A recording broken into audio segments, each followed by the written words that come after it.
신문 이야기 돌직구쇼에 오신 여러분 반갑습니다. 저는 신문 읽어주는 남자 김진입니다. 오늘 저희 돌직구쇼 수요일과 금요일에 돌직구쇼를 가득 채워주는 수요일과 금요일의 남자. 저의 정치적인 멘토이자 역대 국회의원 중에서 가장 청렴결백했던 국회의원 출신인 이계진 전 의원 모시고 오늘도 한번 정치권 이슈를 포함한 다양한 돌직구 날려보겠습니다. 오늘 정치권의 가장 큰 뉴스 중에 하나는 이 사람의 동향입니다. 이분의 동향입니다.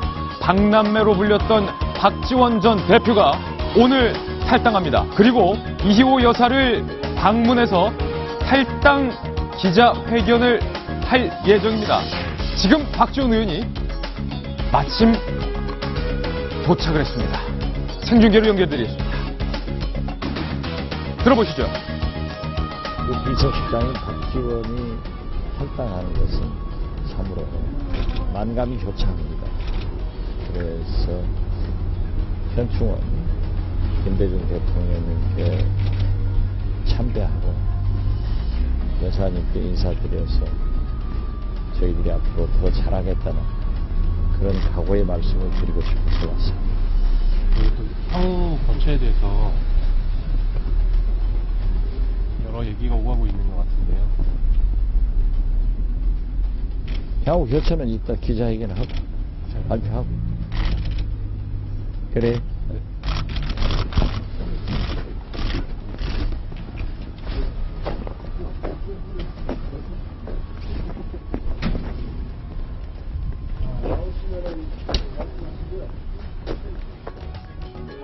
네, 박지원 대표 지금 라이브로 보여드린 겁니다. 박지원 전 대표 이희호 여사의 댁을 찾았습니다. 이희호 여사와 함께 이제 민주당을 탈당하려 합니다. 죄송합니다. 새로운 정치를 모색해 보겠습니다. 문재인 대표 체제에선 도저히 정치를 할 수 없습니다. 이런 내용을 밝힐 예정입니다. 잠시 후 자세한 내용 저희가 전해드리도록 하겠습니다. 오늘 조간신문 지금부터 저와 함께 하시죠. 먼저 동아일보입니다. 공정 경선 외치던 김무성, 안대희엔 꽃가마. 안대희 전 대법관에게 김무성 대표 여당 지명 최고위원직에 임명을 한 건데 이게 불공정 논란을 외치고 있습니다. 공정 경선을 외치면서 오픈 프라이머리 하겠다고 했는데 결국에 안대희 전 대법관에게 특혜를 주는 건 아니냐라는 반발이 지금 나오고 있습니다. 특히 누구에게서 나오냐면 마포 지역의 전직 국회의원이었던 현재 당협위원장인 강승규 의원의 입에서 불공정 경선 논란 얘기가 나오고 있습니다. 다음 질문입니다. 이번에 한국일보입니다. 김무성 대표 급하긴 급했나 봅니다. 문대성 의원 불출마를 번복했어요. 고향인 인천에 출마하겠다 밝혔는데 등 떠민 김무성 대표에게 불똥이 튀고 있는 겁니다.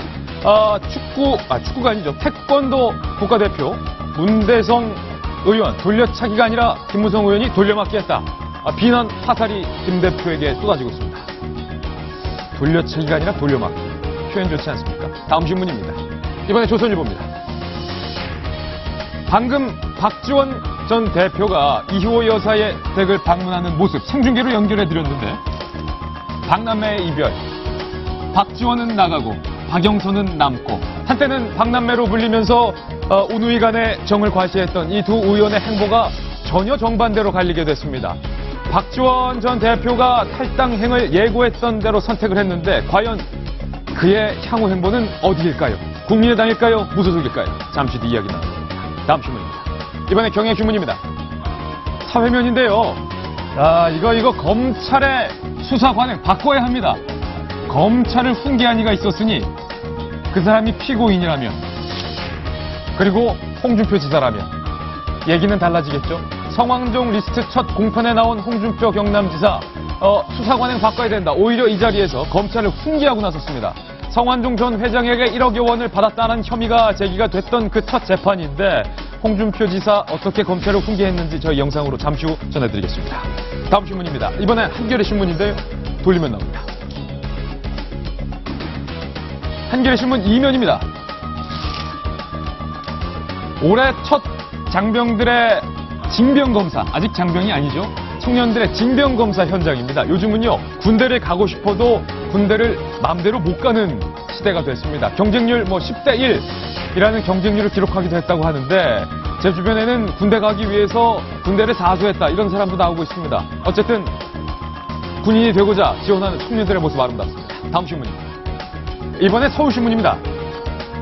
이게 문제입니다. 성남시 이재명 시장이 청년 배당 상품권을 나눠줬는데 나눠주자마자 이게 인터넷에서 상품권 깡 거래 물건으로 나온 겁니다. 인터넷 깡 논란. 그런데 이재명 성남시장은 이에 대해서 이렇게 말했습니다. 그러면 내가 현금으로 줄까? 이재명 시장의 성급한 청년 수당이 결국 인터넷 깡이라는 부작용을 낳았다는 비판이 많습니다. 잠시 후 얘기 나눠봅니다. 다음 신문입니다. 이번엔 중앙일보입니다. 박용선 만평. 오늘은 어떤 만평 실렸는지 함께 보실까요? 제목은 와중에 무럭무럭 국회라는 나무 속에 이리 와서 대화하고 또 저리 와서 대화하고 또 저리 가서 대화하고 정의혁 국회의장 선진화법에 대해서 영 갈래를 쳐주지 않고 있습니다. 이 와중에 정의와의 대권 욕심이 있는 건 아니냐는 얘기만 무럭무럭 잘하고 있다. 중앙일보가 오늘 따끔하게 꼬집었습니다. 네, 오늘 신문 이야기 돌직구쇼 다양한 뉴스들 준비되어 있습니다. 오늘도 돌직구쇼는 여러분을 위한 쇼입니다.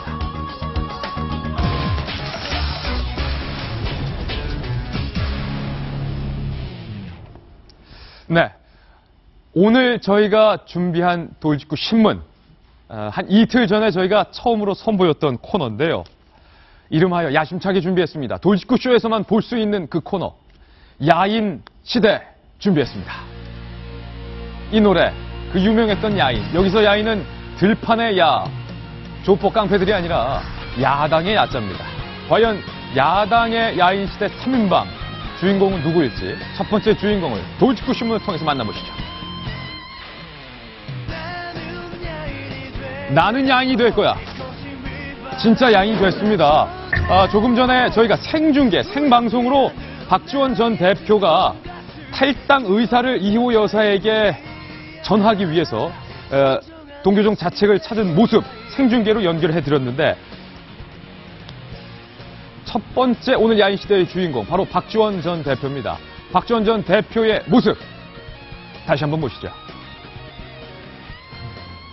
네, 박지원 전 대표가 조금 전 자신의 차량에서 내려서 동교동 이희호 여사의 자택을 방문을 했습니다. 이미 수많은 취재진들이 자리를 해서 소회를 물었는데요. 뭐라고 말했는지 한번 들어보실까요?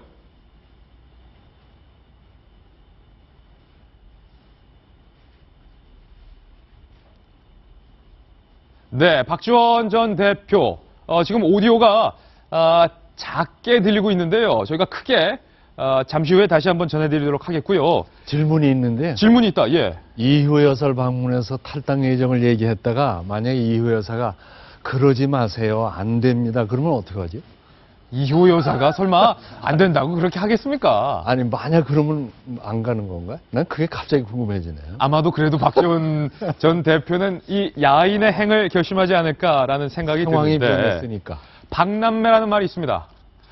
박영선 의원과 박지원 의원을 일컬어서 박남매다. 한때는 박남매로 불렸던 이 둘의 운명이 어쩜 이렇게 얄궂게 갈렸을까요? 박영선 의원은 잔류를 선택했지만 박지원 의원은 오늘 탈당을 얘기하고 있습니다. 이민선 변호사님, 네. 박남매 이별하나요?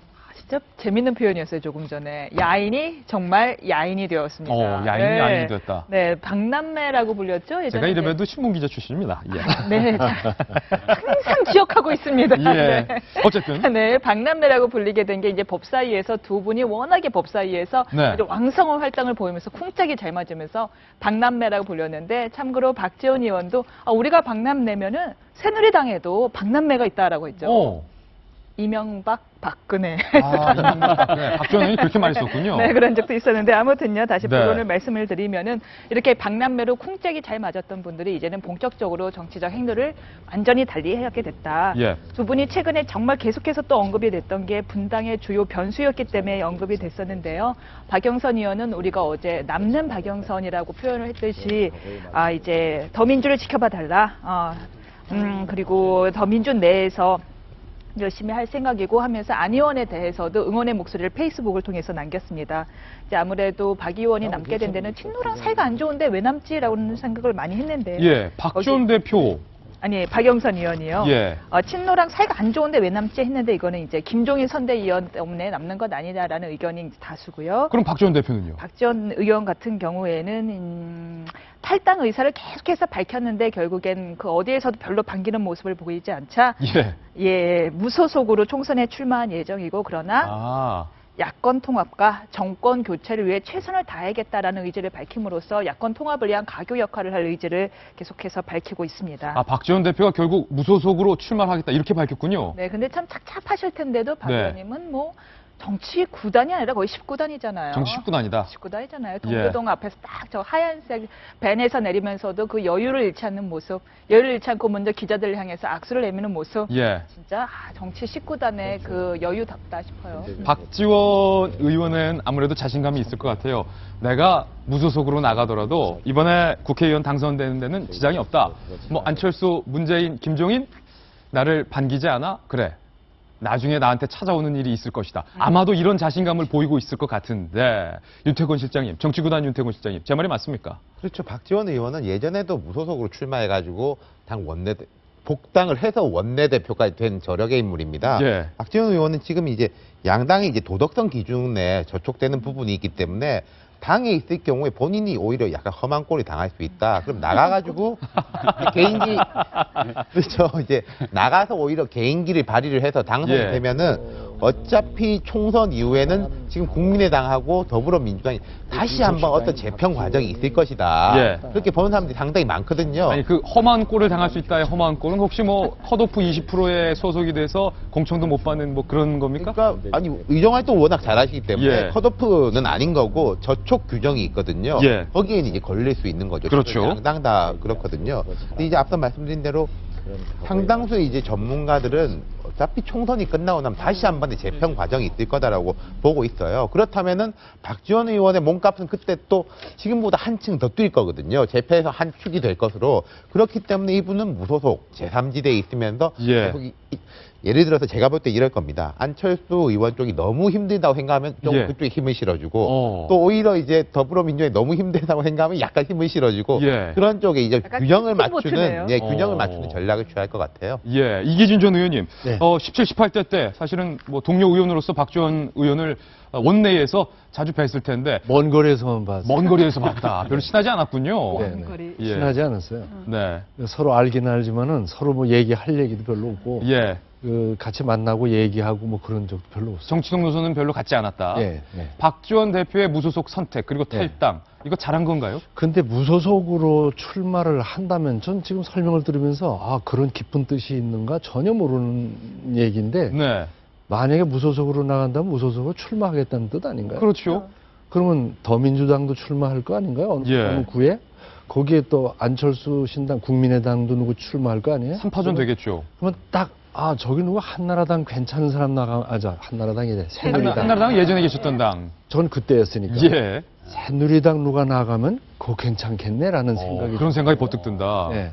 그래서 괜찮은 인물 예. 하나 저기에 전략공천이랄까? 네. 험지에 위험하니 내가 간다. 뭐 이런 한번 나가면 어떨까? 혹시 이기진 의원 뭐 다시 지역구 바꿔서 나가실 생각? 아니 여기 출연하느라고 안 돼요 나는. 그렇죠. 돌직구쇼를 선택했다라는 뉴스 속보도 저희가 전해드리겠는데 정성임 위원님 이게 재밌는 게요. 한때는 김태호 지금의 최고위원이 이명박 정부 시절 때 국무총리로 내정이 됐을 때 이 김태호 국무총리 내정자를 낙마시키기 위해서 야당에서 정말로 눈에서 불을 뿜으며 활동한 두 명의 야인이 있었으니 박영선, 박지원. 그때 붙여진 별명이 박남매. 네. 이제 뭐 남매지간이 뭐 달라졌네요, 노선이. 두 사람이 정말 그 별명이 공격수죠. 물어뜯고 공격하고 하는 데서는 정말 타의 추종을 불허하는 그런 실력을 보여주는데, 예. 이제 오늘 정치적 노선을 뭐 하루 이틀, 하루 사이로 이제 완전히 운명이 갈라지게 됐습니다. 박지원 의원의 탈당은 정말 오라는 데가 없어서, 네. 그리고 남을 수도 없어서 이제 가는 그런 측면이고요. 이제 박영선 의원 전혀 다르죠. 오라는 데가 많아서 데리고 가려는 데가 많아서 이제 고민을 하고 있는 전혀 상반된 상황이었는데 남매의 상황이 참 다르네요. 완전히 다르죠. 완전히 요즘 다르다. 딱 여자가 좀 잘 나갑니다. 예. 그래서 박영선 의원은 이제 남게 됐는데요. 어저께는 이제 박영선 의원이 남는 것이 큰 뉴스였고 오늘은 박지원 의원이 이제 나가는 게 네, 큰 뉴스예요. 뉴스였는데 박영선 의원이 그 남는 것과 관련해서 좀 뒷말이 좀 나오고 있죠. 예, 비하인드 스토리. 예, 어저께는 뭐 우리 이제 남 잔류의 어떤 변을 통해서도 박영선 의원이 경제 민주화 를 주창하는 김종인 의원, 그 선대위원장의 설득으로 남게 됐다고 얘기를 했는데요. 네. 공식적으로는 그렇게 얘기를 했는데 뒤로는 사실은 어저께 이상돈 교수께서 잠시 언급한 대로 이 안철수 국민의당 캠프에서 좀 이렇게 뭔가 받아들이지 않는 분위기가 있어서 예. 남는 것이 못 가는 것이 아닌가 하는 얘기를 하셨는데 그러니까 안철수 의원의 측근들은 박영선 의원의 영입을 좀 반대하는 분위기. 그런데 문병호 의원 등 현역 의원들, 국민의당의 현역 의원들은 박영선 의원을 데리고 오자라고 맞서는 분위기였는데 안철수 의원의 측근의 목소리가 결국 이겼다. 네. 어. 그 측근이 누구냐 하는 것이 오늘 아침에 좀 드러나고 있죠. 아, 누굽니까? 박영선 의원의 영입을 반대한 안철수 의원의 측근 누굽니까? 박선숙 전 이제 환경부 차관도 했습니다. 박선숙 전 대변인, 전 의원. 전 전 의원과 의원이요? 예. 그다음에 이태규 실장이죠. 예. 이태규 실장이 그걸 반대했다. 그래서 안철수 의원이 지금 벌써 인해 장막을 치고 있는 것이 아닌가. 박선숙, 이태규라고 하면 안철수 의원의 최측근인데 네. 인해 장막을 쳤다. 최측근들이.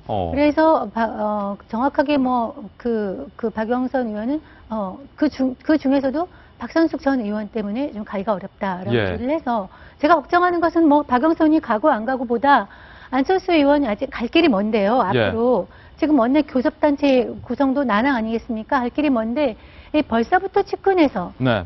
인해 장막을 치고 어떤 소통을 가로막는 집단이 있으면 국민의당 앞으로 그 전망이 그렇게 밝지 않다는 점에서 좀 걱정스럽습니다. 그래서 예. 문병호 의원의 문자 메시지 공개가 이해가 가네요. 왜냐하면 문병호 의원의 문자 메시지. 그 수신인 예. 중에 제가 알기로는 거기 이태규 실장도 들어가 있는 걸로 알고 있거든요. 여러 명이 있었잖아요. 그 문병호 실장의 돌직구 같은 그 안철수 의원을 향한 그렇죠. 문자 메시지. 그러니까 여기 이쪽에서는 데리고 오자, 박영선 데리고 와야 된다. 예. 이쪽에서는 막고 있으니까 답답하니까 공개를 해버린 거네요. 난 이렇게까지 애를 썼다. 뭔가 퍼즐이 지금 맞춰지고 있는데 제가 개인적으로 다 잘 아는 분들이래 가지고 뭐라 말하기가 참 그런데 박선숙, 박영선 두 분도 18대 국회 때 기재위에 같이 있으면서 재벌 저격수 그때 또 박자매라고 불렸을 정도예요. 거기 또 박자매였어요? 예, 그 또 18대 박자매는 때 또 왜 그렇게 이렇게 불렸고. 갈라섰어요? 나이도 동년배고요. 예. 두 분이 이제 유사점이 상당히 많아요. 성격은 약간 박선숙 전 의원이 유하고 박영선 의원이 강한 면이 있지만은 뭐 라이벌 의식이 있나 그건 제가 잘 모르겠는데 어쨌든 또 박선숙 전 의원 같은 경우에는 동교동 출신이잖아요. 예. 사실은. 그렇기 때문에 이태규 실장 같은 경우에는 친이계다 이러지만은 그런 거는 이게 아닌 것이고 뭔가 이제 갈등이 있으니까 갈등설이 불거지기야 하겠죠. 하지만은 제가 이제 인해 장막 말씀하셨는데 대선 때 같았으면 사실 그런 게 있었을 거예요. 하지만 지금 19도 얼마 안 되는데 만약에 그렇다면 그거는 정말로 문제인 거고 이제 호흡을 좀 잘 맞춰가지고 이걸 계기로 안정을 찾아야 되겠죠. 지금 안철수 의원 잠시 후 저희가 얘기하긴 할 텐데 국민의당에서 현역 국회의원 수가 15명. 정말 식구가 얼마 안 되는데 여기서 싸움 나면 큰일 날 것 같은데 관련해서 이 질문은 새누리당의 싱크탱크 출신에게 드려야 될 것 같은데 여의도연구원 소속의 김병민 전 의원님 보세요. 박남매의 선택이 갈렸는데 누구의 선택이 옳을지는 선거 끝나 봐야 알 것 같은데 잔류를 선택한 박영선 그리고 탈당을 선택한 박지원 최후의 웃는 자는 누굴까요? 저는 결국은 다 같이 웃지 않겠습니까? 지금 어떻게 표현을 좀 저는 하고 싶냐면요.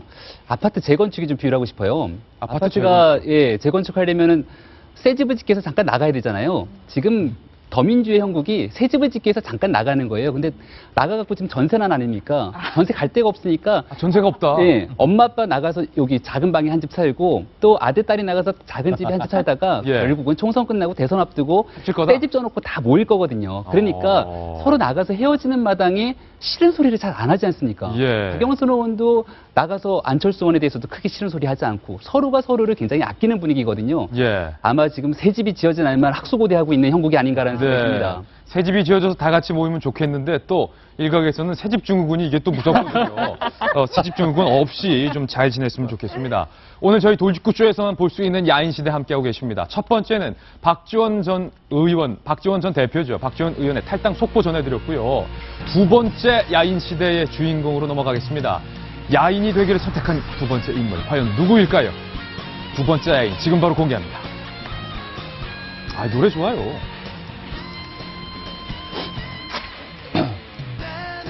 더민주 최고위원회에서 안철수 의원의 신당 국민의당의 원내대표로 승진 아닌 승진을 한 인물, 그렇습니다. 주승용 전 더민주 최고위원 현 국민의당 원내대표. 호칭이 굉장히 길어졌는데 정성희 위원님, 네. 이 사석에서 하는 호칭이 그냥 나왔는데 주승용 의원이 국민의당에서 원내대표로 선출이 됐어요? 네, 어저께 이제 국민의당에서 연찬회가 그저께죠 있었는데 여기서 한 명, 지금 입원 중인 한 명을 제외하고 14명이 모여서 이제 당 진로와 앞으로의 향방에 대해서 논의하는 자리에서 주승용 의원이 원내대표로 사령탑이죠. 당을 끌고 가는 사령탑인 이제 원내대표로 이제 선출이 됐습니다. 나름 파격 인사입니다. 네. 예. 사실 근데 그 주승용 대표는 우리가 지난번에 더민주당, 새정년 민주당에도 들어갔다 나갔다를 좀 반복하셨잖아요. 당시에는 정청래 의원의 이제 막말 공갈적. 바로 이제 그만두셨다가 굉장히 꽤 오래 밖에 계셨어요. 한 3개월 정도 있다가 나중에 최고위원으로 또 슬그머니 복귀를 하셨는데 최고위원으로 복귀한 지 얼마 안 돼서 또 다시 탈당하면서 이번에는 국민의당의 원내 사령탑으로서 얼굴을 알리게 됐습니다. 네. 주승용 의원 그 과거 전력을 보면 사실 탈당과 복당을 굉장히 반복한 전례가 있어요. 예. 이 보면은 그 95년에 전남도의원 탈락 후에 탈당했다가 96년에 여청 군수의 경선 불복을 해서 또 탈당했다가 예. 98년에 또 통합 여수시장 경선 패배 후 탈당했다가 예. 또 2002년 정몽준 국민통합 21당 입당했다가 또 탈당했고 또 2007년에 예. 열린우리당 탈당했다가 2007년에 중도통합도민주당 탈당했던 좀 탈당을 좀 자주 하시는 분이네요. 탈당 전문. 예. 주승용 의원이 탈당이 이렇게 잦은데 어쨌든 국민의당으로 입당을 해서 원내대표직까지 거머쥔 건데 이게 제가 참 궁금합니다. 실장님, 정치 구단에게 좀 물어봐야 될 것 같은데 120명이 있는 거대 야당의 선임 최고위원 자리가 높은 겁니까? 아니면 현역 국회의원 15명이 있는 국민의당의 원내대표 자리가 높은 겁니까? 이거 승진한 겁니까? 아니면 꽈락한 겁니까? 삼성전자의 부사장으로 있다가요. 예. 삼성의 계열사긴 한데 제일 작은 계열사의 협력업체. 사장이 됐다. 예. 뭐 그렇게 비교해 보면은 이해가 쉬우실 것 같아요. 그것도 헷갈리는데 그건 누가 높은 겁니까? 아니 그러니까 이제 사장이냐 아니냐는 어쨌든 사장이 높은 건데 근데 예. 이제 거느리고 있는 자산이라든지 인물이라든지 이런 거는 이제 부사장이 더 많은 거죠. 실제 힘은. 예, 사실 이거 승진 아니다라는 메시지인데 김병민 전 의원님. 예. 안철수 의원의 국민의당에서 보세요. 박영선 의원을 당겨오려 했지만 결국에 실패로 돌아갔습니다. 그리고 교섭단체 요건 현역 국회의원 20명을 채워야 국고보조금 91억을 받을 수 있는데 지금 15명. 그래서 국민의당에서 심야 긴급 대책회의가 열렸다면서요. 네. 오늘자 기사에 굉장히 잘 나왔습니다. 중앙일보 기사에 따르면 어젯밤새 심야 대책회의 총 15명 현역 의원인데 한 분이 또 신종플루가 걸리셨대요. 예. 이렇게 좀 안 되는 집안이 자꾸 또 어려운 일만 생기는지 아프신 분 또 한 분 계시잖아요. 윤여준 장관도 아프시고. 네. 빨리 이런 분들 좀 회복하셔야 되는데 심야에 다 모이셔갖고 대책회의를 엄청나게 했습니다. 이게 선거보조금을 교섭단체가 돼야지만 72억 원을 포함해서 총 91억의 국고보조금을 받을 수 있다. 그래서 돈이 크게 중요하진 않지만 그럼에도 불구하고 정치라는 데 있어서 돈이 없으면 사실상 운영할 수 있는 조직과 자금이 부족하기 때문에 네. 현실적으로 고려하지 않을 수 없는 아주 중요한 상황이지 않겠습니까? 그 회의 주제가 네. 왜 우리가 원내 교섭단체 구성을 못했는가? 네. 반성회의네요.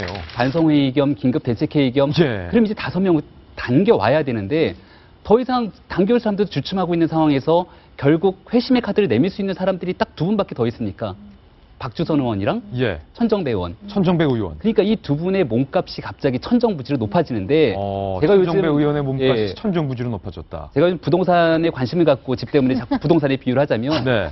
이게 팔겠다는 사람은 없는데 사겠다는 사람이 줄을 서면 갑자기 부동산 값이 막 올라가지 않습니까? 그러다가 정말 운 나쁜 사람은 상투에 부동산을 잡는 거죠. 예. 그리고 나가고선 부동산 경기가 안 좋아서 갑자기 폭락하게 되면은 상투에 잡은 사람들은 쫄딱 망하는 거거든요. 쫄딱 망한다. 지금 이걸 잡아야 될지 말아야 될지에 대한 잡으려고 하는데 값은 자꾸 비싸지고 국민의당 어떻게 할지 참 고민입니다. 저분이 참 부드러운 말씀으로 표정으로 되게 세요. 그러니까요. 안철수 의원의 고민이 깊어질 것 같은데 제가 좀 이계진 전 의원님 계산을 해봤습니다. 예.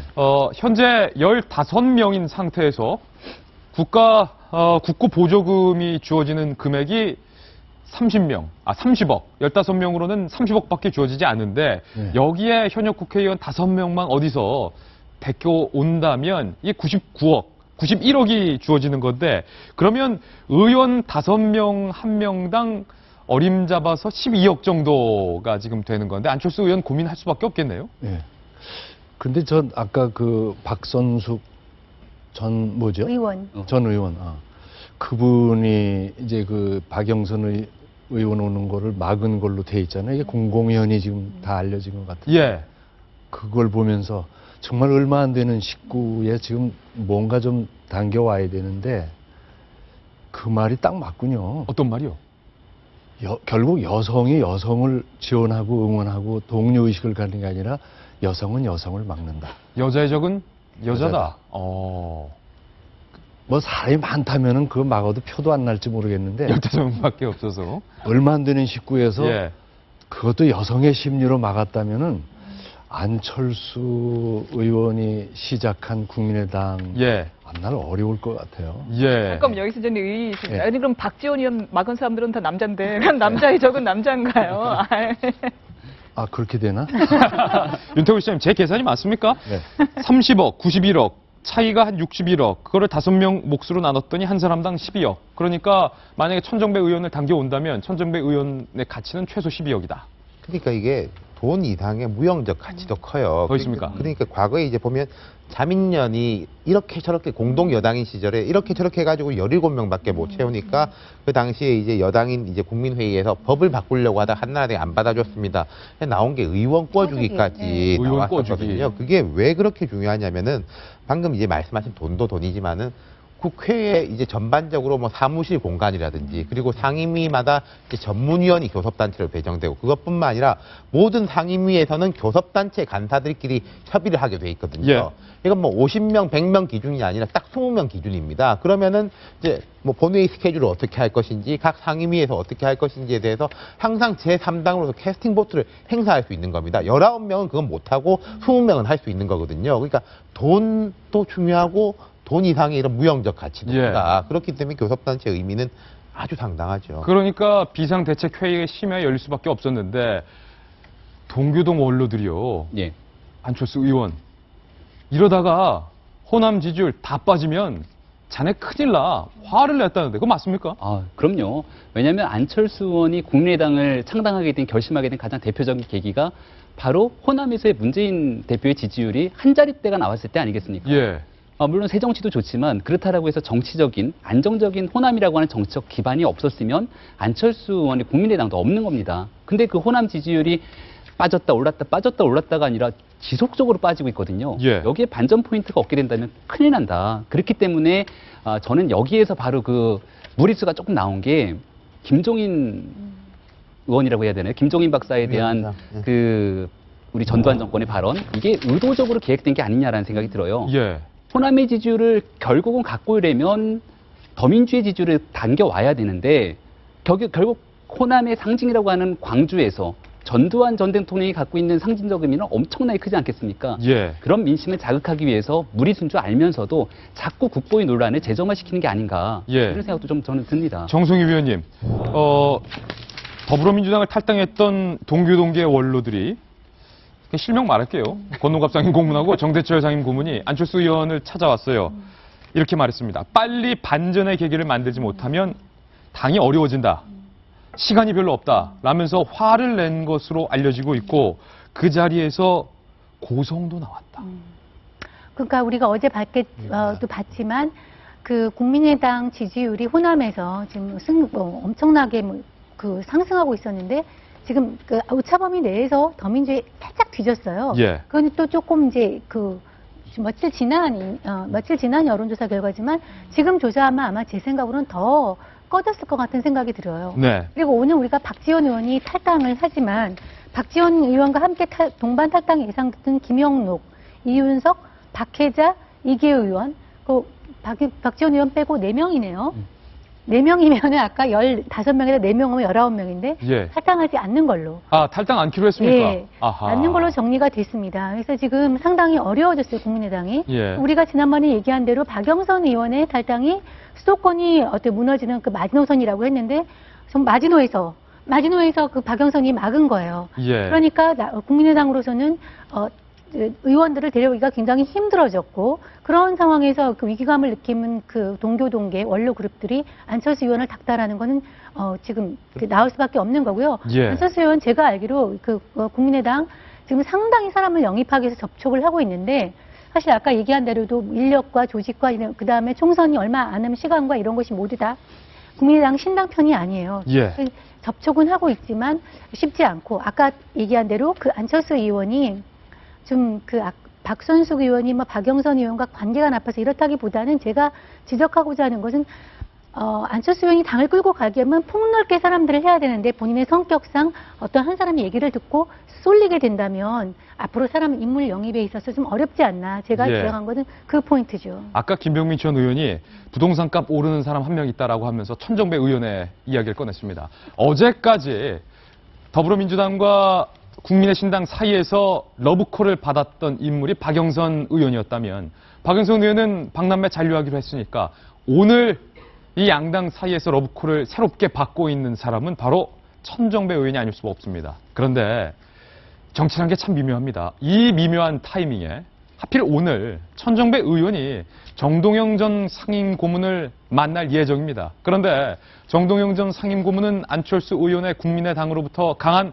러브콜을 받고 있고 이미 문재인 대표, 더불어민주당 문 대표의 제안을 거절한 바 있는 인물이 정동영 전 상임고문이기 때문에 러브콜을 받고 있는 천정배 의원이 국민의당 쪽으로 기우는 것 아니냐라는 움직임까지 감지가 되고 있습니다. 여기서 돌직구쇼의 코너 속 코너 하나 더 가보겠습니다. 돌직구쇼 솔로몬의 선택. 과연 천정배 의원은 무소속으로 남을 것인가? 국민의당으로 갈 것인가? 바로 묻겠습니다. 윤태곤 시장님, 천정배의 선택은 무소속 5굴 국민의당.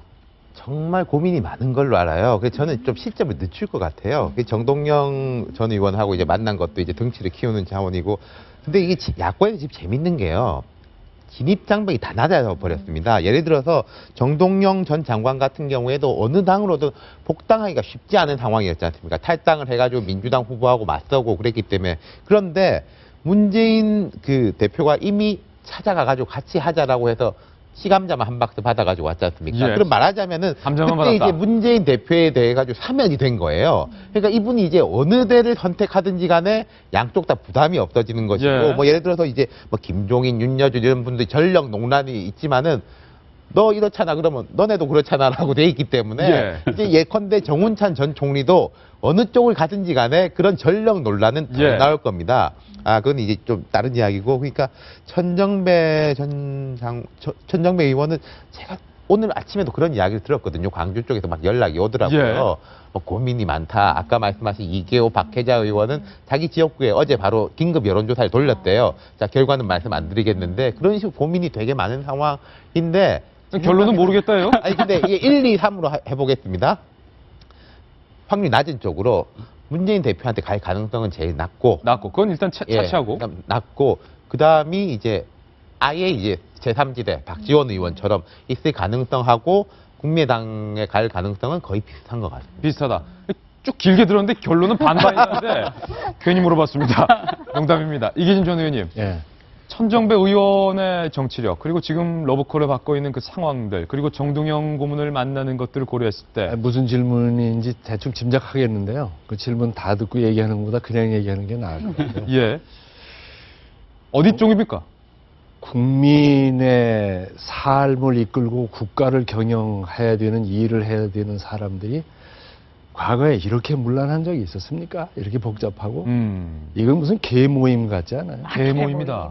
그래서 정치나 인생이나 사업이나 처신이나 한 줄기로 가야 돼요. 가다 손해를 좀 볼 수도 있고 예. 좀 득을 볼 수도 있고 복권이 맞을 수도 있고 그런 건데 계산에 의해서 계산을 길을 계속 두드리고 왔다 갔다 하니까 이런 꼴이 됐고 이런 분들이 어떻게 앞으로 나라 책임을 질 겁니까? 예. 난 서글프게 봐요. 서글프게 본다. 개 모임이나 취미 모임에 이 사람 끌어가는 것 같지 않아요? 예. 나라를 지킬 사람들의 모습으로선 좀 질이 낮지 않습니까? 질이 낮지 않다. 네, 예. 낮지 않느냐. 낮다. 이거죠. 낮다 이건데 낮아요. 예. 확률이 지금 한 반반 정도인 것 같은데. 제가 단서달자고 한마디만 드려도 될까요? 싱크탱크 예. 저는 무조건 간답니다. 간다. 예, 왜냐면 어디로? 당연히 국민의당으로 간답니다. 국민의당으로 간다. 예. 어. 왜냐하면 무소속으로 홀로 당선이 됐지만 굉장히 어려운 과정을 통해서 당을 만들었잖아요.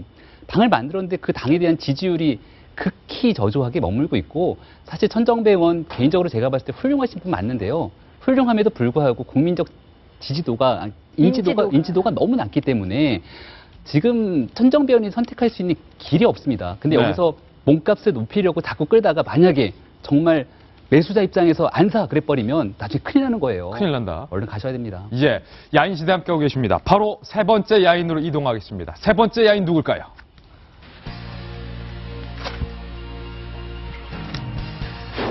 내가 전두환 하수인의 노무현 탄핵 주역이라고? 웃기지 마라. 김종인 위원장이 발끈을 했습니다. 그런데 앞서 이 김종인 위원장에 대해서 김대중 센터 측에서는 김종인 위원장이 전두환 국보위에 참여하면서 전두환 대통령에게 고분고분했다라는 발언이 있었고요. 또 안철수 의원의 국민당 쪽에서 김종인 위원장이 누구냐? 노무현 전 대통령을 탄핵했던 주역이 아니냐라는 비판이 있었던 것에 대해서 김종인 위원장 발끈을 한 겁니다. 나는 전 대통령에게 고분고분하지 않았고 나는 노무현 탄핵의 주역이 아니었다. 이렇게 선을 그었는데 윤태곤 실장님 이게 어느 쪽 말이 맞는 겁니까? 어떤 말이 팩트인 겁니까? 팩트만 말씀드리자면요. 김종인 의원은 성격 보시면 아시지 않습니까? 누구한테도 고분고분할 사람은 아닙니다. 물론 제가 그때 직접 안 봤기 때문에 그건 볼 수 없습니다만 추측상 그렇습니다. 그때도 그랬을 거라는 증언들이 많고요. 워낙에 세죠. 핏대를 올리는 더 세죠. 분이. 네. 그런데 이분이 이제 11대 12대 연속해서 비례대표가 되고 13대에도 서울의 공천을 받습니다. 그럼 고분고분하지는 않았지만 신임을 받았던 것은 분명하다. 전두환 네. 대통령에게 신임을 받았던 것은 분명하다. 예. 근데 이제 뭐 그건 경제적 신임이니까 또 뭐 평가가 다를 수 있겠죠. 이게 정치적으로 뭐 이제 부역이냐 아니냐에 대한 평가는 다를 수 있겠지만 그건 분명한 것 같고 한 탄핵 문제에 대해 가지고는 탄핵이 발의된 이후에 국회의원이 됐습니다. 근데 구세천년 민주당이에요. 그렇기 때문에 탄핵에 직접 책임이 없습니다. 하지만 이분이 국회의원 활동을 하시면서 계속해서 탄핵의 정당성은 확인됐다. 예. 탄핵을 잘한 것이다. 그런 발언을 한 거는 맞고요. 팩트만 정리하자. 예. 정성희 위원님, 이 국보위 참여 전력이 지금 야당에서 김종인 위원장을 둘러싸고 논란이 되고 있습니다. 그렇습니다. 이게 이제 양측 다 바람직하지 않은데요. 한 가지 더 말씀드리자면 이제 이제 국보위 전력이 논란이 되고 있는 데 대해서 김종인 수석이 이렇게 얘기를 했어요. 왜 참여를 했냐? 왜 예. 참여를 했냐? 본인은 이제 어제도 계속 말씀드리지만 경제민주화라는 화두 하나를 가지고 평생을 살아왔거든요. 경제민주화 차원에서 이제 들어갔다.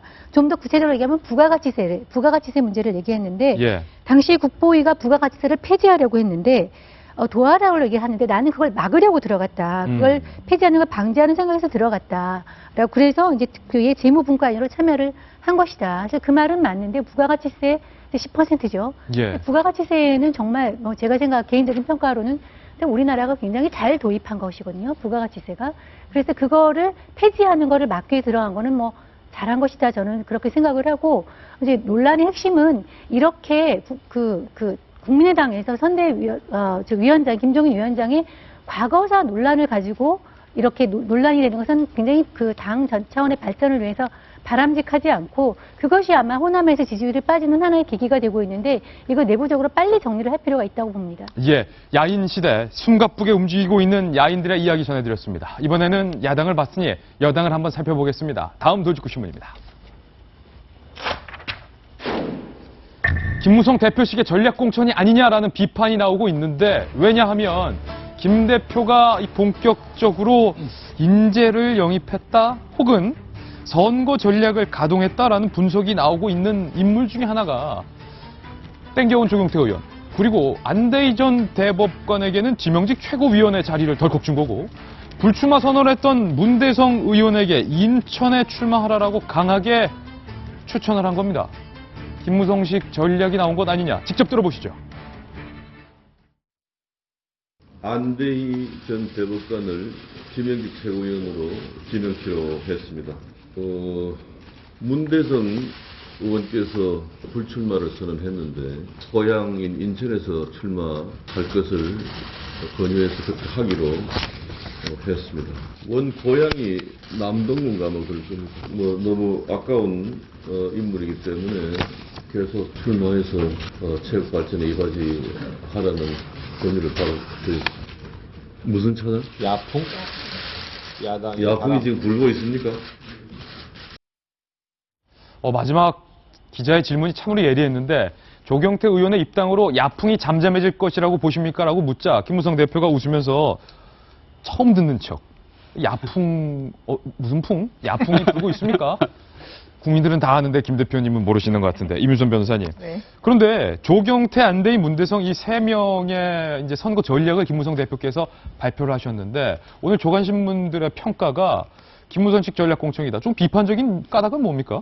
좀 비판적이죠. 왜냐하면 지금 당 내에서도 김 대표의 이런 행보에 대해서 좀 우려와 반발이 계속 나오고 있다. 당 내에서요? 네, 당 내에서조차요. 왜냐하면 일단 문대성 의원에 대해서는 아니 본인도 불출마 선언한 사람을 게다가 논문 표절 의혹 거의 뭐 표절이었죠. 논문 표절 의혹으로 탈당까지 했던 문 의원을 어떻게 다른 데도 아니고 수도권으로 출마시키느냐. 이게 무슨 의미인지 모르겠다. 무슨 의미인지 모르겠다. 라는 비판이 있고요. 예. 안전 대법관에 대해서 최고위원진을 지명한 거에 대해서는 특히 누가 비판을 하겠습니까? 그 마포갑을 관리하던 강승규 전 의원이 이거는 불공정 경선이다라고 하면서 아주 심하게 반발하고 있다고 합니다. 예, 지금 더불어민주당 문재인 대표가 여러 인재를 끌어오고 있고 안철수 의원도 이곳저곳에서 인재를 영입하고 있는 가운데 유독 김무성 대표만 무전략, 전략이 없는 건 아니냐라는 비판이 있는데 이 본격 가동한 겁니까? 어떤 겁니까? 그러니까 김무성 대표는 그렇죠. 네 발로 걸어왔다는 분 6분이 계셨고 예. 최근에 야당한테 꽃꽂이를 해가지고 오래 못 간다 그랬지 않습니까? 인재 영입에 대해서. 이분이 그렇죠. 이제 나무를 뽑아가지고 조경태라는 나무를 뽑아가지고 이제 도로 그쪽에다 심었죠. 꽃꽂이 비판하더니 이제 나무를 뽑아. 남의 나무. 심었는데. 옆집 감나무 뽑아서 우리 마당에 심었다. 이런 것 같아요. 제가 이제 몇 번 말씀드렸지만은 통상적으로 여당이 이제 총선을 운영을 할 때는 TK하고 강남권을 쥐고 있으면서 이걸 적절하게 활용을 합니다. 예. 괜찮은 사람들한테 여기를 배치시켜주면서. 근데 지금 보면은 TK하고 강남권은 청와대가 쥐고 있어요. 김무성 대표는 나머지밖에 들고 있는 게 없기 때문에. 현찰이 없다. 네, 그것도 뭐 다 들고 있는지도 모르겠습니다만은. 예. 그렇기 때문에 일단 어려움이 있는 것이고 계속 꼬이는 것이고 하는데 저는 그중에서도 오늘 처음 이야기가 나온 문대성 의원이 문대성 의원. 좀 되게 이야기거리가 많은 분이에요. 이분이 이제 논문 표절건으로 그렇게 됐지만은 19대 총선을 앞두고는 엄청난 우량주였거든요. 예. 올림픽 금메달리스트의 훤칠한 인물에 그리고 IOC 선수위원, 스포츠 외교도 많이 다니는 분이었고 대학 교수였었고 그 당시에 어떤 일이 있었냐면은 그때도 실세이자 지금도 실세인 윤상현, 현기환 두 분이 경쟁이 붙었어요. 예. 이 사람이 이제 고향은 인천이고 부산 동아대 출신이기 때문에 윤상현 의원은 어떻게 해서든지 인천으로 데리고 가려고 하고 현기환 의원은 어떻게 해서든지 부산으로 데리고 가려고 하다가 문대성 의원을 그렇죠. 그때 현기환 의원이 이긴 거죠. 그래서 데리고 갔는데 지금도 그런 것 같아요. 그 인천 남동갑에 보면은 예비 후보들이 몇 분이 계신데 그렇게 이제 좀 나이가 너무 많이 드셨다든지 지명도가 낮기 때문에 문대성 의원 정도면 어쨌든 인지도 100%에 예. 인물 좋고 스킨십 좋으니까 이제 경쟁력이 있을 것이다라고 김무성 대표는 보는 것 같은데 또 한 가지 포인트가 더 있는 게요. 어떤 거요? 친박 실세 중에 한 명인 홍문종 의원 있지 않습니까? 예. 문대성 의원하고 너무나 사이가 안 좋습니다. 아, 그렇습니까? 네. 홍문종 의원이 국기원 이사장, 태권도 국기원 이사장인데 예. 그쪽에서 이제 이제 이야기가 좀 길어지는데 해도 될까요? 예, 예, 예. 태권도 관장이 되려면요 사단을 따야 돼요. 예. 사단이 있어야지 사범 말고 도장을 차릴 수가 있습니다. 그러면 이제 사단이 되기 위해서 얼마나 시간도 걸리고 많이 노력을 하겠습니까? 근데 국기원에서 이 일정 기간 동안은 돈을 얼만큼 내면은 사단으로 특별 승급시켜주는 게 있었어요. 예. 그럼 홍문종 이사장이 직접 하진 않았겠죠. 밑에 실무자들이 했겠죠. 예. 관례였겠죠, 뭐. 거기에 대해 가지고 태권인의 한 사람으로서 문대성 의원이 이거 참을 수 없다라고 하면서 둘이 마찰을 빚었던 적이 있었군요. 들이받았거든요. 예. 당에 훨씬 중진인데도 불구하고 초선이에요. 그렇죠. 그때는 이제 아마 문대성 의원이 정치 그만둘 생각을 하고 있었기 때문에 불출마할 생각이었기 때문에 다시 이렇게 나오게 될 줄 그런 것 몰랐겠죠. 같은데 이제 문대성 의원이라는 한 사람을 보면 이렇게 아까 제가 말씀드린 대로 경기환 정무수석, 윤상현 의원, 친박 거기다가 이제 견제용까지. 친박에 이런 얽히고 설켜 있고 김무성 대표가 또 지원 사격을 해준다. 그래서 이분이 어떻게 되는지 보는 게 꽤 재밌을 거예요. 이혜진 전 의원님, 논문 표절로 불출마하겠다고 밝혔던 사람의 말까지 번복하면서 김무성 대표가 영입을 하는 것이 옳습니까? 나 같으면 안 해요. 이혜진 전 의원이 대표라면 안 한다? 네, 그건 진실성에 대한 의문을 일단 가져야 되고 예.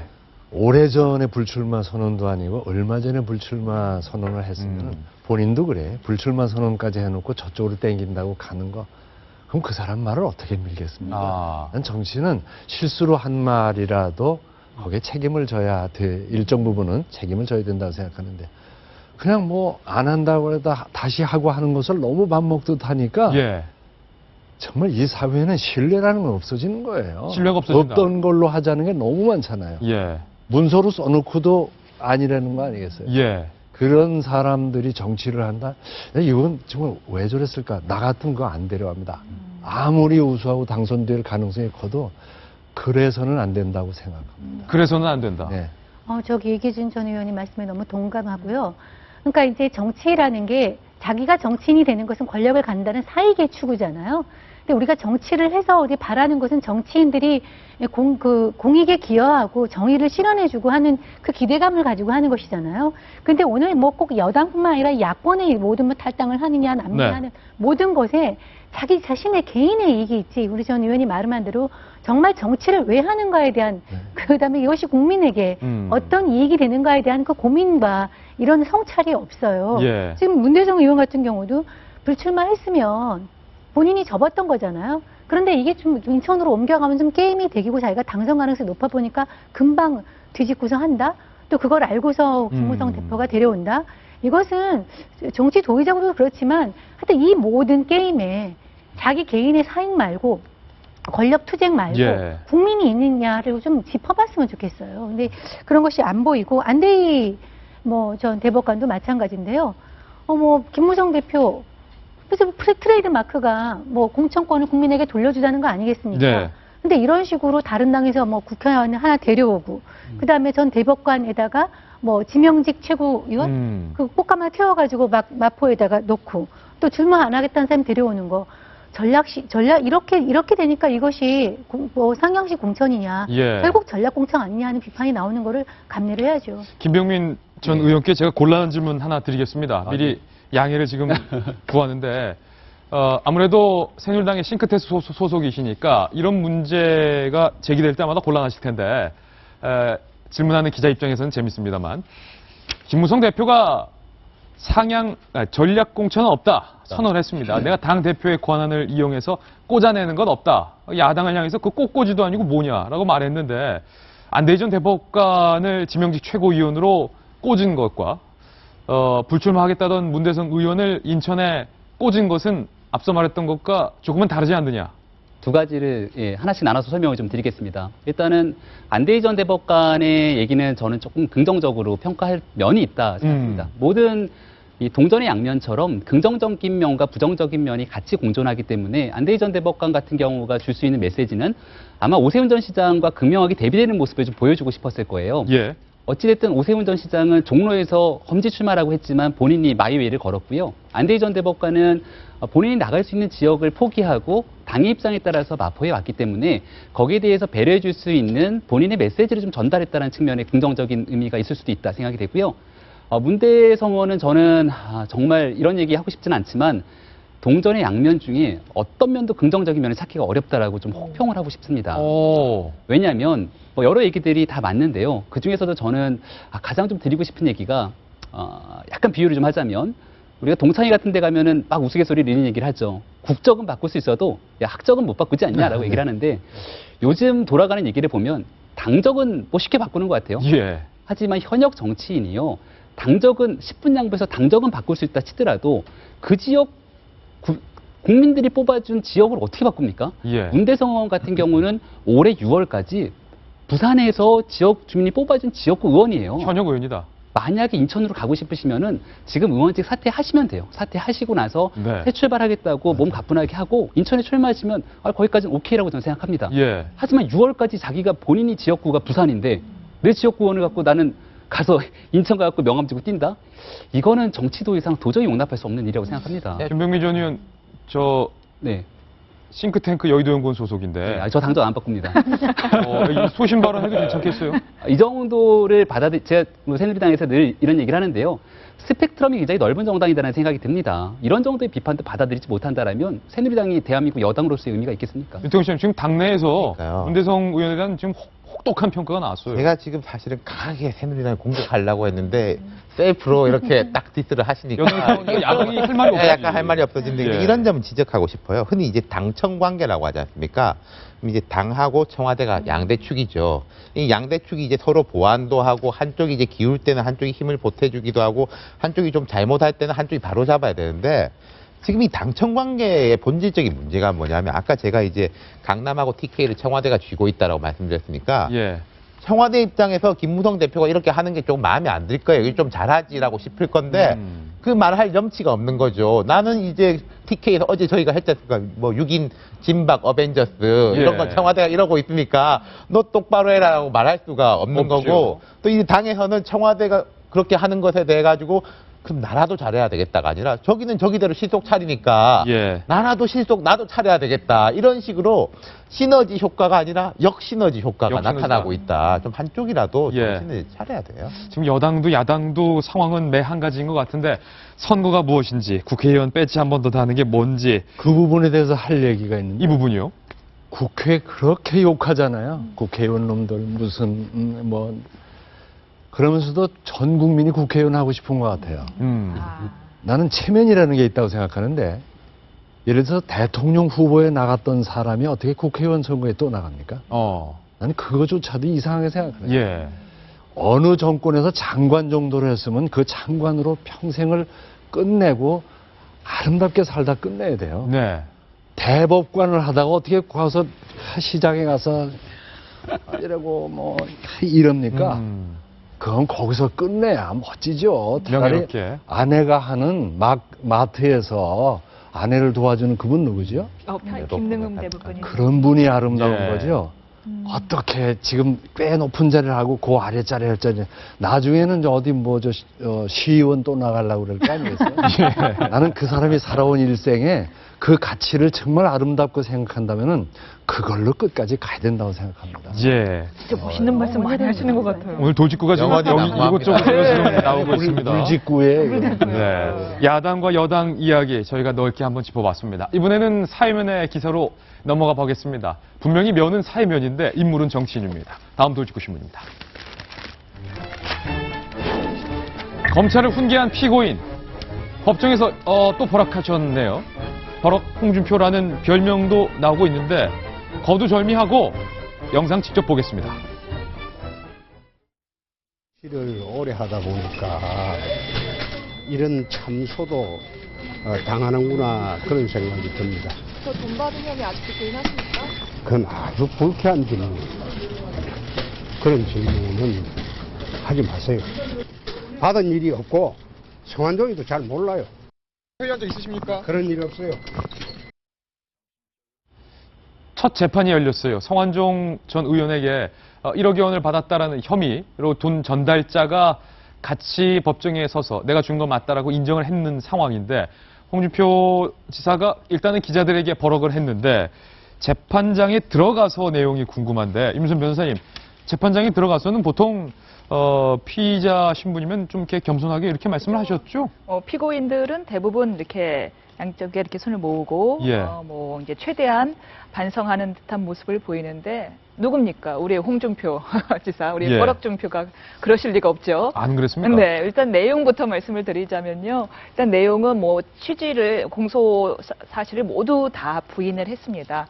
그래서 검찰 측에서 이게 첫 공판이었는데 검찰 측에서 제시한 증거는 돈을 줬다라고 인정하는 사람이 윤모 전 부사장이잖아요. 예. 윤 부사장이 돈을 줬다라는 거 인정을 했고 반면에 홍준표 지사의 밑에 있는 엄 씨가 윤 부수장을 회유하는 내용의 녹취록을 냈습니다. 그냥 당신 혼자 어디서 배달 사고 난 걸로 치자, 준 적 없는 걸로 해달라라고 회유하는 녹취록을 검찰이 증거로 제시를 한 겁니다. 예. 봐라, 이렇게까지 증거까지 없애려고 들었다라고 한 거에 대해서 이제 홍준표 지사 쪽에서 아주 회심의 카드를 내는 게 뭐냐면은 이거는 불법 수직 증거입니다.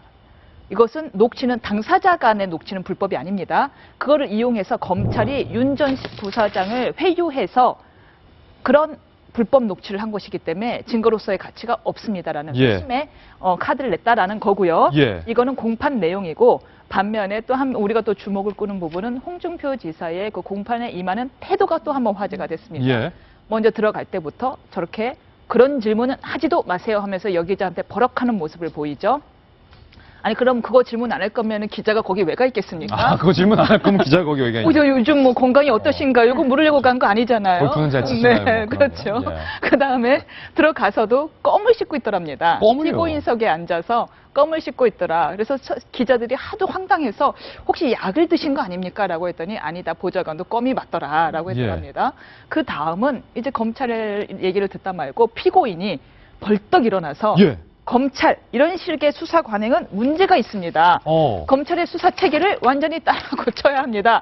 라고 벌떡 일어나서 검찰에게 이제 선배 검사로서 훈계를 크게 하는 바람에 재판장이 제지를 시키며 저희 피고인 너무 많이 나가신 것 같습니다. 예. 좀 앉아주십시오라고 해서 네 하고 앉았다고 하느니 역시 정말 정말 버럭준표답습니다. 예. 아니 이런 말씀을 하시다는데 새 검찰총장이 됐으면 좀 수사 관행도 바꾸고 자체 감찰해야 된다라고 법정 내에서 말하다가 제지를 당했다는데 버럭 홍준표 지사의 발언 모아봤습니다. 법정에서 버럭 검찰을 훈계한 피고인 홍준표 이게 조간신문 제목인데 재판 도중에 껌을 씻고 우물거리다 종이에 뱉는 거 모습을 기자들이 보다가 아이 설마 껌은 아니겠지라고 보좌관에게 물었습니다. 한 기자가 휴정 중에 저 건넨 게 약이었어요? 아니면 껌이었어요? 라고 물어보니까 이 보좌진이 난감한 거예요. 그래서 우물쭈물하니까 기자가 한 번 더 물었습니다. 약이죠, 보좌관님? 이렇게 물으니까 보좌진이 굉장히 조심스럽게 아니, 누구 기자 약이면 그 씹다 뱉었겠어? 이렇게 말을 했다. 우리 신나리 기자가 취재한 내용인데, 두 번째. 이렇게 말했습니다. 저처럼 검사하고 정치 20년 한 사람에게도 이렇게 수사하는데 국민들 상대로 한다면 검찰이 어떤 짓을 하겠느냐. 재판장에서 호통을 쳤고요. 새 검찰총장이 좀 바뀌었으면 수사 관행도 바꾸고 자체 감찰해야 되는 거 아니냐. 정세균 의원님 어떻게 보십니까? 정말 적반하장이다. 예. 생각이 드네요. 우리 뭐 작년에 이 사건 많이 다뤘지만 뭐 저는 이제 윤모 부사장, 윤승모 부사장 이미 실명이 공개됐습니다만 윤승모 부사장이 이미 뭐 엄청난 증거를 갖다가 냈어요. 심지어 홍준표 의원회관에 갈 때 부인이 운전을 해서 본인이 옆에 타서 내렸고 무슨 가방에 들고서 어떻게 해줬고 뭐 홍준표 지사가 저희 정치인으로서 이렇게 자기가 억울하다 얘기를 하는데 그러면은 그 돈을 갖다 준 거에 불과한데 박대웅 불과하고 모든 사람이 그 정말 하늘이 알고 본인이 아는데 그걸 부인 나하고 혼자서 그 뒤집어쓰라고 하는 사람이 윤승모 부사장이 전 부사장이 얼마나 억울하겠습니까? 얼마나 억울하겠냐. 예. 그런데 이제 이것은 이게 그때만 해도 좀 상당히 수세에 몰려있는 듯 했는데 시간이 흘러서 이렇게 법정에서 들어간 모습은 본인이 피고인이란 걸 잊고 과거에 선배 검사로서 이렇게 하는 행동은 누가 봐도 정말 멘탈 최강이네요. 예. 홍준표 지사의 버럭하는 모습 사실 많은 국민들이 이번 처음은 아니었을 겁니다. 과거 버럭 영상들만 그래서 모아봤습니다. 좀 질문하실 때 제대로 공부하시고 제대로 근거를 갖고 질문하십시오. 어허 참. 내가 질문을 해야 되잖아. 아니 어허 참. 답변을 할 기회를 주셔야죠. 부지사님께서 저한테 어허참 예예. 그 이렇게 공사님 잠깐 얘기하셨어요? 계시고요. 우리 사과하세요. 지사님. 뭘 사과를 합니까? 아니 인신모욕하지 마십시오. 인신모욕이라니요? 내가 브로커하고 놀아놨단 말입니까? 놀아놨다면습니까? 지금 뭐라고 지냈습니까? 총리하고 브로커처럼 그래 어울려 골프 친 일 없다 이겁니다. 브로커하고 놀아난 적 없어요. 놀아놨잖아요 골프 치고. 언제 놀았어요? 홍준표 지사가 어허참이라는 발언을 좀 잘하시는 것 같은데, 윤 실장님. 정치부 기자들 사이에서 홍 지사는 뭐라 그럴까요? 정말 매력적인 인물이기도 하고 항상 이제 기사거리를 맞아요. 제공해주기도 기자 하고 입장에서 보면 매력적이다. 성격은 이제 좀 저렇죠. 근데 이제 또 뒤끝이 없기도 하고 아주 다면적인 인물입니다. 예. 근데 저는 이제 홍 지사가 어떤 마음에서 이런 식으로 태도를 취하는지 좀 이해가 갈 것 같아요. 동의는 하지 않지만은 이분이 검사로서 특수수사를 많이 해봤지 않습니까?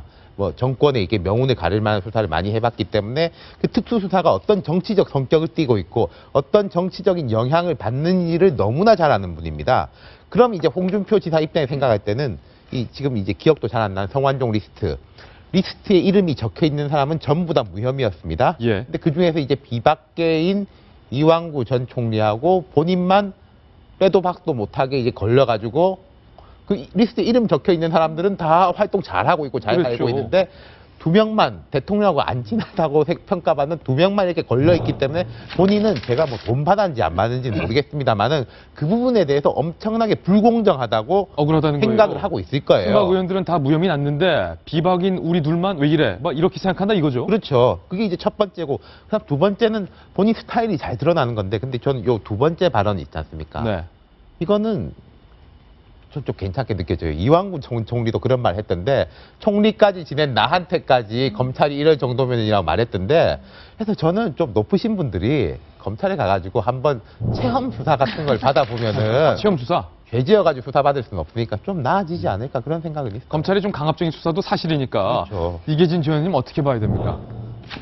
저는 뭐 검찰에 가본 적도 없고 근데 저 껌을 씹은 문제를 난 또 이런 식으로 생각했어요. 껌을 씹고 버럭 화를 내고 자기 스타일 보여주고 물론 아까 그런 사정도 있겠죠. 내면에 뭐 불쾌하다 억울하다 이런 것도 있겠지만은 이제 어떤 그 회한도 있고 그 뭐랄까 약간 불안감이랄까 불안감이다. 그런 것도 있었어요. 야구하는 사람이 껌을 씹는 그 느낌을 난 이해를 합니다. 긴장감을 좀 해소하려고 해소하는 방법으로 씹었을 수도 있는데 결과적으로는 어떻게 됐느냐? 이거 성공한 전략 아니겠어요? 껌 씹고 버럭 화내는 것이 언론에 다 나가고 리스트 돈 받은 얘기는 이렇게 한 줄밖에 안 나간다면은 그 혐의는 벗을 수 있는 환경을 잘 연출했다고. 그 포석까지 짚으셨군요. 그런 면이 보인다고 생각해요. 머리 좋은 거니까. 홍준표 지사의 뉴스까지 저희 전해드렸습니다. 저희는 광고 후에 오늘의 피날레 기사로 돌아오겠습니다. 잠깐만요. 인천 상륙작전 명작전이 영화로 그려지는데 주인공을 맡은 메가더 장군 역할을 맡은 배우 여러분들 너무나도 좋아하시는 리암 니슨입니다. 리암 니슨이 방한을 해서 인천 상륙작전 기념관을 가서 인천 상륙작전 당시에 긴박했던 모습을 회상하는 장면인데 저 사진은 어떻게 찍어도 리암 니슨은 멋있는 것 같아요. 영화네요. 그냥. 영화의 한 장면 같은데 리암 니슨이 메가더 장군의 이 명언을 꼭 넣어달라면서 제작진에게 부탁한 것으로 알려졌습니다. 세월은 피부를 주름지게 하지만 열정을 저버리는 것은 영혼을 주름지게 만듭니다. 이 메가더의 명언을 영화에 꼭 넣어달라. 제작진에게 배우 리암 니슨이 이런 제안을 했고 제작진은 미처 생각하지 못했는데 리암 니슨이 메가더 장군에 대한 그리고 6.25 전쟁에 대한 공부를 상당히 많이 하고 있다라면서 이 제안을 받아들이기로 결정을 했다고 합니다. 이 말이 참 멋있는 것 같아요. 이 의원님, 열정을 저버리는 건 영혼을 주름지게 한다. 정말 멋지네요. 그런데 메가더 장군이 아니었으면 우리는 지금 김정은이 지휘받고 있을 거예요. 네. 그건 사실이에요. 맞습니다. 메가더 아니면은 6.25 졌습니다. 김정은이한테 지금 충성하느라고 아마 힘들 거예요. 새파란 사람한테. 네, 그때의 그 감동의 모습들이 영화로 재현된다고 하니까 기대해보면 좋을 것 같습니다. 어느덧 금요일입니다. 이번 한 주도 정말 고생 많으셨습니다. 주말 잘 보내시고요. 저희는 월요일 아침에 다시 찾아뵙겠습니다. 오늘 하루는 분명 어제보다 나을 겁니다. 좋은 하루 되십시오. 고맙습니다.